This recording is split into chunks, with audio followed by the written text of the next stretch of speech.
Alors on va aller chercher une image dans Google pour tester l'accentuation avec le filtre passe haut. Mais cette fois-ci, la différence par rapport à ce qu'on a fait la fois passée, c'est qu'on va créer un script qui, tout seul, va nous créer les calques. Donc si vous devez souvent faire l'accentuation par passe haut, vous allez pouvoir utiliser un script en appuyant sur un bouton. Ça vous fera le calque passe haut avec déjà réglé comme il faut en une fraction de seconde. Alors, je parle de script parce que c'est l'ancien nom qu'on donnait à ça dans Photoshop, mais en réalité, maintenant, on appelle ça des actions. Parce que ce sont des macros, des routines, des séries de fonctions enregistrées pour les répéter sur d'autres images. Les scripts, c'est différent maintenant. Les scripts, c'est plus de la programmation JavaScript. Il y en a qui sont livrés dans Photoshop et on peut en trouver sur le web, des scripts Photoshop.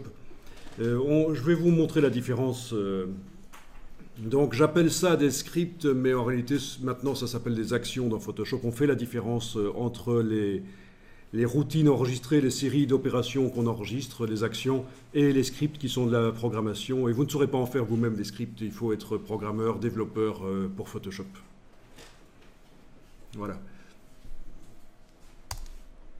Donc je vais taper Garden et Public Domain entre guillemets et je vais aller chercher des images de jardin. Pourquoi de jardin? Parce que ça se voit particulièrement pour les images de jardin, le réglage, mais sinon ça marche pour n'importe quoi en fait. Donc il faut une image dans laquelle il n'y a pas déjà eu d'accentuation de détails, donc une image qui n'est pas déjà traitée bien sûr pour la démo.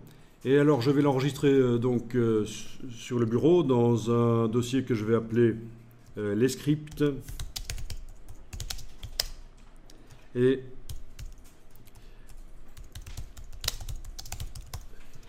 par exemple détail par passe haut. Donc ça c'est le nom de mon dossier. Vous mettez le nom de dossier que vous voulez bien sûr.